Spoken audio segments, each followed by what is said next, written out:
The morning mist clung to the cobblestones of Palace Square like a gray blanket, refusing to lift despite the sun's weak attempts to break through. Guard Captain Marcus Vale stood at his post, his red uniform immaculate, his black boots polished to mirror shine. 23 years of service had taught him to read the mood of a crowd, and today something felt different. The usual tourists wandered through the square, phones raised, capturing photos of the ancient palace walls. Children ran between the stone pillars while their parents called after them in a dozen different languages. Street vendors hawked postcards and miniature flags from their carts. On the surface, everything appeared normal. But Marcus noticed things others missed, the way certain individuals lingered too long near the gates. How some visitors seemed more interested in studying the guard positions than admiring the architecture, the subtle tension that rippled through small groups of young men who kept glancing at their watches. His earpiece crackled softly. "Vale, this is command. We've got reports of planned demonstrations today. Stay alert." Marcus touched his earpiece briefly. "Copy that, command. All quiet here so far." But his instincts told him otherwise. After more than 2 decades protecting the royal family, he'd developed a sixth sense for trouble. The air itself seemed charged, like the moments before a thunderstorm. Near the fountain, a group of 4 young men caught his attention. They wore ordinary clothes, jeans, sneakers, hooded sweatshirts, but something about their behavior set off alarm bells in Marcus's mind. They moved with purpose, checking their phones frequently, and their eyes constantly swept the square, mapping out guard positions and exit routes. The tallest of the group, a lean man with dark hair and intense eyes, appeared to be their leader. He spoke in hushed tones to the others, pointing discreetly toward different parts of the square. Marcus couldn't hear their words, but their body language screamed coordination and planning. Tourist season always brought its share of troublemakers, but these 4 felt different, more organized, more dangerous. Marcus activated his radio again. "Command, I've got 4 individuals near the main fountain showing suspicious behavior, requesting additional units for observation." "Understood, Vale. Units are en route. Maintain position and observe." The palace bells chimed 11 o'clock. Their deep bronze tones echoing across the square. As if triggered by the sound, the 4 men began moving. They split into pairs, taking different paths, but all heading toward the main gate where Marcus stood guard. His hand moved instinctively to his radio, but he forced himself to remain calm and professional. Panic would only make things worse if this situation escalated. Instead, he focused on breathing steadily and preparing mentally for whatever might come next. The first pair approached from the left, walking slowly, trying to appear casual. The second pair came from the right, their pace slightly faster. Marcus's training kicked in as he analyzed their formation. This wasn't random. This was tactical. Other tourists continued their sightseeing, completely unaware of the tension building. A young couple posed for selfies just meters away. An elderly woman fed pigeons from a paper bag. A tour guide led a group of school children past the gates, explaining the history of the palace in broken English. Marcus's backup should arrive any moment, but these 4 were moving faster than expected. He could see determination in their faces now, the kind of focused intensity that preceded action. The leader made eye contact with Marcus across the square. For a brief moment, time seemed suspended. Then the man smiled. Not a friendly gesture, but something cold and challenging. He reached into his jacket pocket and pulled out what looked like a folded piece of paper. Marcus's muscles tensed. In his experience, paper could be just as dangerous as weapons. Manifestos, demands, threats. Words had power, especially in this place where symbols mattered more than almost anywhere else. The 4 men were now within 20 meters of the gate, close enough that Marcus could see the sweat on their faces despite the cool morning air. Close enough to notice the way they moved in perfect synchronization, like dancers who had rehearsed their steps countless times. A family with young children walked between Marcus and the approaching group, momentarily blocking his view. When they passed, the four men had closed the distance by half, 10 meters now. Close enough for Marcus to see that their hooded sweatshirts bore slogans he couldn't quite read from this distance. His radio crackled again. "Vale, backup is 60 seconds out. Hold your position." 60 seconds felt like an eternity. The leader raised his hand, and Marcus realized with growing alarm that what he held wasn't paper at all. It was something metallic, something that caught the pale sunlight and threw it back in sharp flashes. 8 meters. 7. 6. Marcus could now read the words on their sweatshirts: "Justice for all" and "Power to the people." The slogans themselves weren't threatening, but combined with their coordinated approach and the metallic object in the leader's hand, they painted a picture Marcus didn't like. Other guards around the square were starting to notice the disturbance. Marcus saw Guard Thompson near the east wall adjusting his position slightly, his hand moving toward his radio. Guard Williams by the north entrance had stopped his casual patrol and was watching the developing situation with growing concern. 5 meters. 4. 3. The leader's companions flanked him now, forming a loose arrow formation as they approached the gate. Their faces showed grim determination, the kind Marcus had seen on protesters who were willing to risk arrest for their cause. But this felt bigger than a simple protest. 2 meters away, the leader finally spoke, his voice loud enough to carry across the immediate area. "We demand to be heard." And then everything happened at once. The metallic object in the leader's hand turned out to be a small megaphone, and his amplified voice cut through the morning air like a knife. "We demand justice for the workers. We demand fair wages. We demand to be heard by those who hide behind these walls." Marcus felt a mixture of relief and heightened alertness. Not a weapon, but in this place, words could be just as disruptive as violence. The palace had strict protocols about unauthorized demonstrations, especially ones that hadn't been cleared through proper channels. "Sir, you need to step back," Marcus called out, his voice firm but controlled. "This area requires special permits for demonstrations. I need you and your companions to move to the designated public forum area." The leader stepped closer, ignoring Marcus's instruction. "We've tried the proper channels. We've filed our petitions. We've waited months for responses that never come. Today we make ourselves heard." His 3 companions spread out, creating a wider circle around Marcus's position. They weren't directly threatening him, but their formation effectively blocked his immediate retreat routes, smart tactics for people who claimed to be simple protesters. Tourist families nearby began noticing the commotion. Some stopped to watch, pulling out phones to record what they assumed would be an interesting local demonstration. Others, sensing potential trouble, gathered their children and started moving away from the gate area. The leader raised his megaphone again. "Behind these walls sit people who make decisions that affect millions of lives. They vote on laws that determine whether families can afford food, whether workers get fair treatment, whether the common people have any voice at all." Marcus activated his radio while maintaining eye contact with the group. "Command. Situation escalating at main gate. 4 individuals refusing to disperse. Public gathering without permits." "Copy that, Vale. Backup arriving now." As if summoned by his words, Marcus heard the sound of heavy boots on cobblestones. From 3 different directions, black uniformed tactical officers appeared, moving with the swift precision that came from years of training. Their presence immediately changed the dynamic in the square. The crowd of tourists grew larger, some drawn by curiosity, others filming what they thought might be newsworthy footage.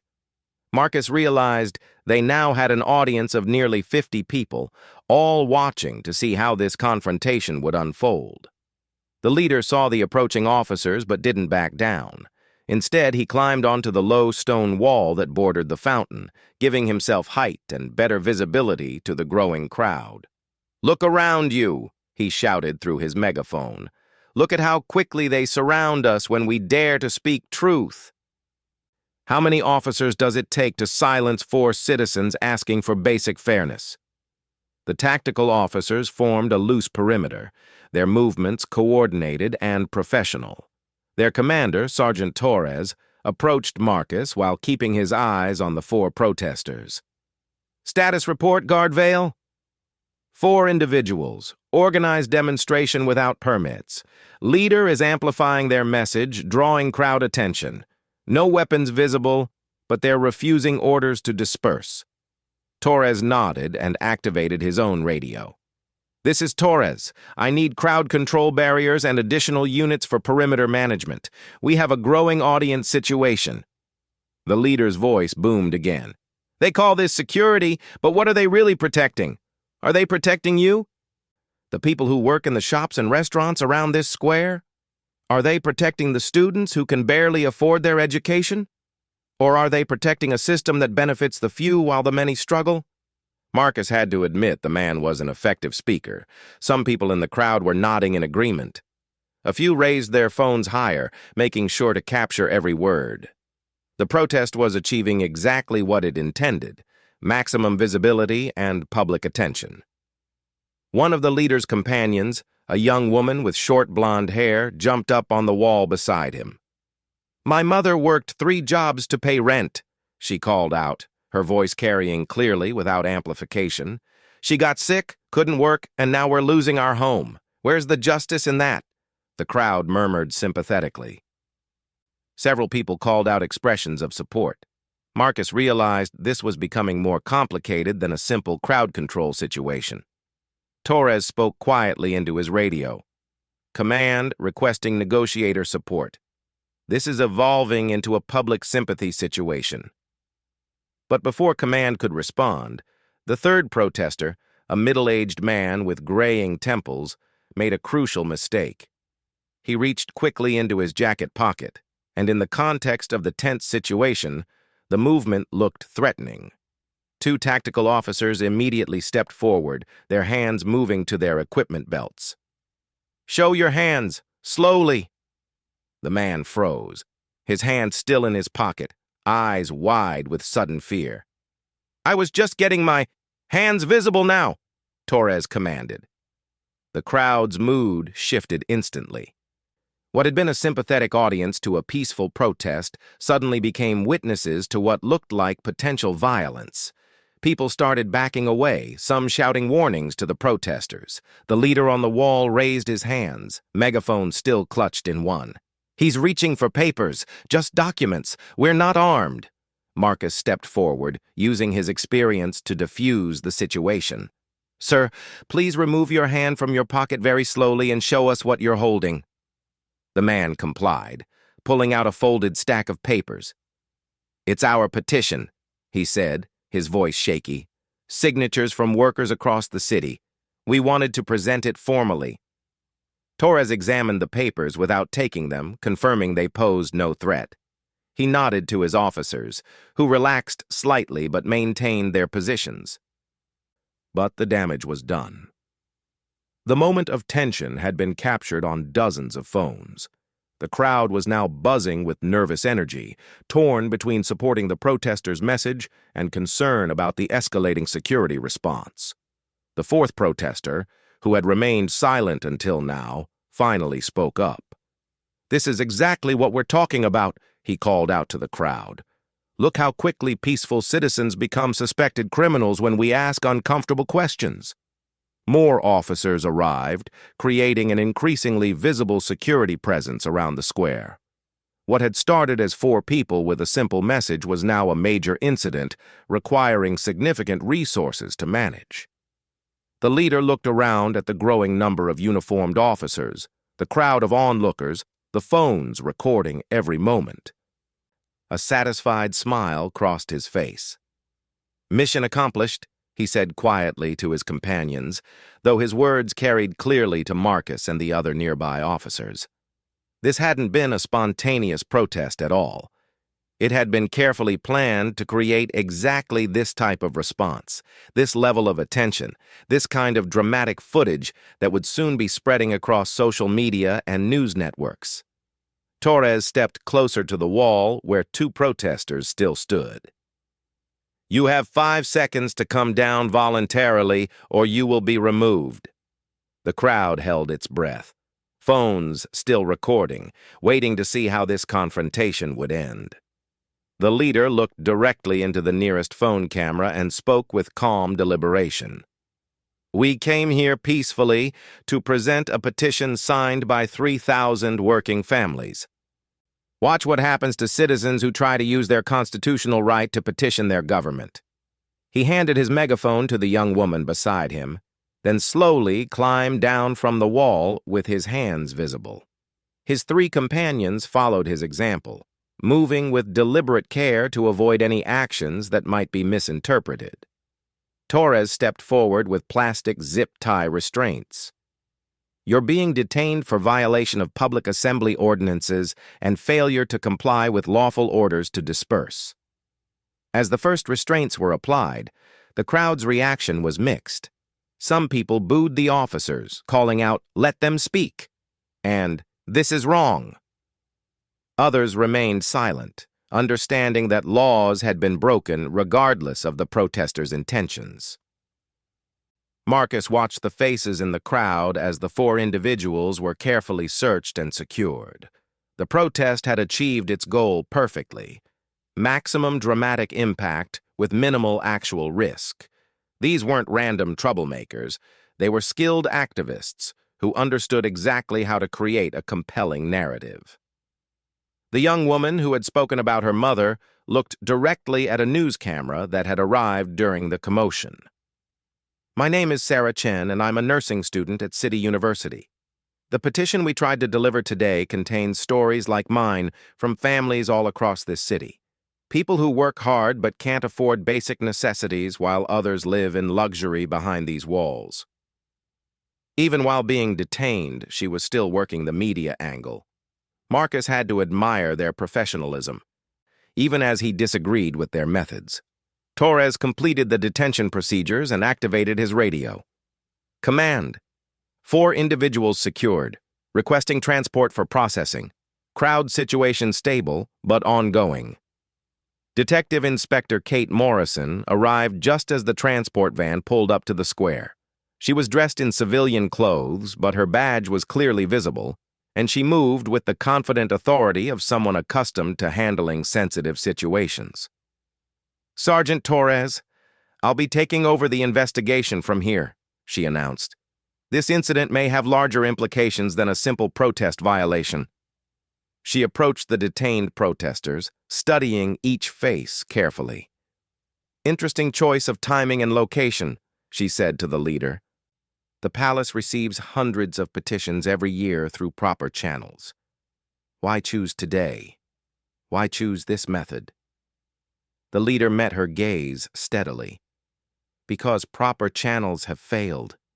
Because 3,000 families can't wait any longer for someone to pay attention to their struggles." Morrison nodded thoughtfully. 3,000 signatures is impressive organization for a grassroots movement. That kind of coordination requires resources, planning, communication networks. She paused. "Who's funding your organization?" For the first time, the leader hesitated slightly before answering. "We're funded by the people whose names are on that petition. Small donations from working families." "I'm sure they are," Morrison replied, though her tone suggested she suspected more to the story. "We'll be looking into your group's activities and funding sources as part of our investigation." Marcus realized that Detective Morrison saw something he had missed. This wasn't just about the immediate incident. There were broader questions about who was behind the protest and what their real objectives might be. The crowd began dispersing as the protesters were loaded into the transport van. Most tourists returned to their sightseeing, already sharing photos and videos on social media. Local news crews conducted quick interviews with witnesses before packing up their equipment. But Morrison wasn't finished. She pulled Torres aside for a private conversation. "This group has conducted similar actions in 3 other cities over the past 6 months. Always the same pattern. Organized, peaceful, designed for maximum media impact. Political activists making their rounds? Torres suggested. Maybe. Or maybe someone is testing security responses at sensitive government locations. Morrison's expression was serious. Either way, we need to understand their real agenda. Marcus overheard enough of the conversation to understand that this incident was part of something larger. What had appeared to be a local protest might actually be connected to organized activities across multiple locations. Later that afternoon, Marcus filed his detailed incident report, documenting everything he had observed from the moment he first noticed the 4 suspicious individuals. His experience told him that details that seemed minor now might prove important later. Detective Morrison visited the palace security office to review surveillance footage from multiple angles. The cameras had captured not just the protest itself, but the careful way the 4 individuals had positioned themselves for maximum visibility while avoiding any actions that could be classified as truly threatening. They knew exactly how we would respond, she explained to Marcus. They counted on us following protocol, bringing in backup, creating the visual of overwhelming force against peaceful protesters. Every step of our response played into their narrative. Marcus reviewed the footage with fresh eyes, seeing the protesters' movements differently now. Their positioning hadn't been random. It had been designed to create the most dramatic possible contrast between 4 ordinary-looking citizens and the official security response. By evening, videos of the incident were spreading rapidly online. The hashtag #OurPalace protest was trending, with thousands of shares and comments debating whether the protesters' cause justified their methods, whether the security response was appropriate, and what the incident revealed about larger social and economic issues. Morrison's investigation revealed that the petition signatures were genuine, 3,000 real people dealing with real economic hardships. But the organization behind the protest had connections to a well-funded political advocacy group with offices in 5 major cities. So were they grassroots protesters or professional activists? Marcus asked, when Morrison briefed the security team. Both, she replied. The problems they're highlighting are real, and the people who signed their petition genuinely need help. But the organization and execution of today's protest was professional-level political theater. The 4 protesters were processed and released within 6 hours, charged with minor violations that would likely result in small fines and community service. By the time they walked out of the police station, they were greeted by supporters and more media attention. Sarah Chen, the nursing student, spoke to reporters outside the station. Today proved that our system responds faster to protect buildings than it does to protect working families. But our message is getting out, and people are listening.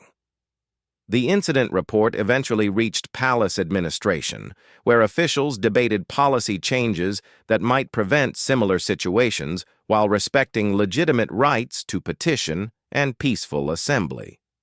The challenge was finding the balance between security and accessibility. Marcus returned to his regular duties the next day, but the incident stayed with him. He found himself watching crowds differently, thinking more deeply about the difference between security threats and political expression, and wondering about the complex motivations that drive people to risk arrest for their beliefs. Detective Morrison's investigation continued for several weeks, ultimately revealing a sophisticated network of advocacy groups working to highlight economic inequality through carefully staged public demonstrations. While their methods were questionable, their underlying message resonated with many people struggling with rising costs and stagnant wages. The petition that started it all eventually made its way through proper channels to relevant government offices, where it joined hundreds of others requesting action on housing costs, healthcare access, and workers' rights. Whether it would lead to meaningful change remained to be seen, but in Palace Square, life returned to normal. Tourists resumed their photography and sightseeing. Street vendors continued selling souvenirs. Guards maintained their posts, perhaps a little more aware now of how quickly a quiet morning could transform into something much more complicated. The ancient stones had witnessed countless demonstrations, celebrations, and confrontations throughout their history.